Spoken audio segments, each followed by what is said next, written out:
Page 159, this is the first lesson in Unit 12. Unit 12 is Theme and Variations, which is a form. You'll find it all over the place. Some of them get a little extravagant.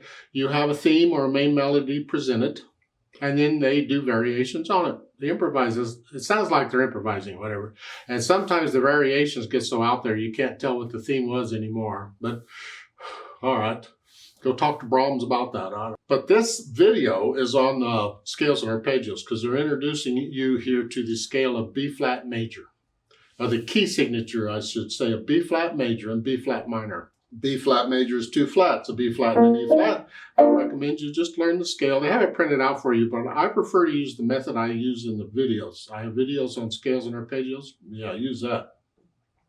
And then the minor, B-flat minor, well, that has 5 flats. It's a relative minor to D-flat major, so 5 flats, using all the black keys. But we're using a harmonic minor now. So the 7th step, which is an A, it's going to be an A natural. So it's here. Yeah, so there, for the natural minor, or for the harmonic minor. And of course the arpeggios, and the arpeggios is kind of in this fingering for the right hand. Start with 4th finger. And use the videos I have on it, and I do the tremolo exercise, which really helps a lot on this because you get used to this. It's a stretch. Absolutely, it's a stretch. You're coming over a little bit, don't come over a lot. You want to stay pretty much as, you're coming over just long enough to catch it. Don't come way over to catch it. We don't want any extra movement. As little movement as possible. And the right hand is 3, because this is an interval of a 4th here. And then the minor is just here. Here. And I do 2-4. They do 2-3. No. I use, this is an interval of a 3rd. So I use 4. In the left hand, of course, it's still a 3 because it's an interval of a 4th there. I don't use the same fingering as the book on some of these arpeggios. They show you some dominant 7th chords, top of page 160, and I'm confused about those because we're supposed to be studying the key of B-flat major or B-flat minor, and I'm not quite sure where they're going here. Because in the key of B-flat major, the dominant, which is the F, the 5, it'd be a 5/7, it'd be here. These notes. And they're not showing you those notes in this arpeggio. So this is the dominant 7th of B-flat major. Here. And the 4th here. So I'm not sure what they're doing there, but you can go along and maybe your teacher can explain what's happening here on these dominant 7th arpeggios.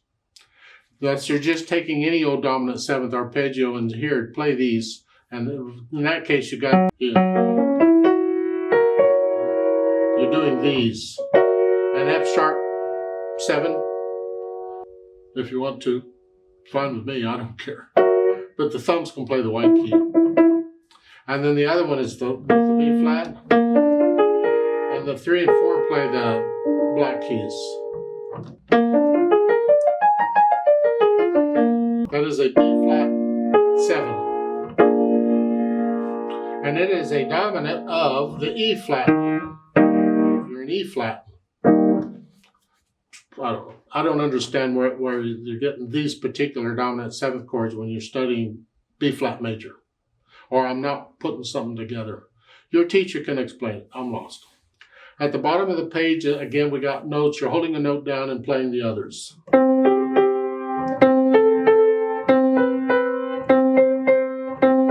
Same thing.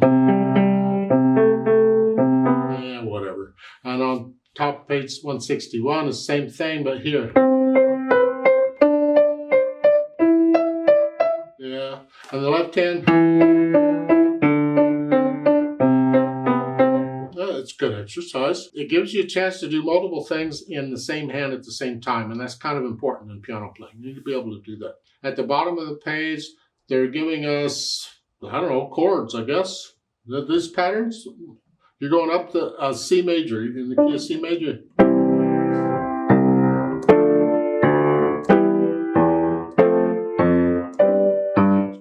practice because there's a lot of times in piano playing we have to play that root chord down an octave. And so you get used to that interval, that distance. You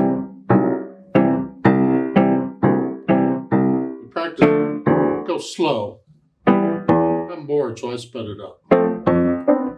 And you can use pedal if you want to. I don't use pedal on this kind of stuff. I want to hear what the fingers are actually doing. Now, on page 161, on number 7, where you're doing this chord things, there's a note underneath to transpose it to A natural minor. So instead of C, you're simply starting on A and doing the same thing. In natural minor, again, it's going to use all the white keys.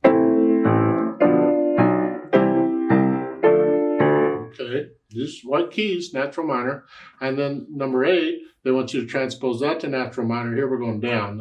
I don't know where you're starting. It's here, down.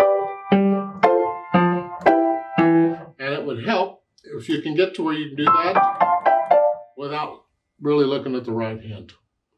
That way you can focus on what the left hand's doing. The right hand is just behaving itself.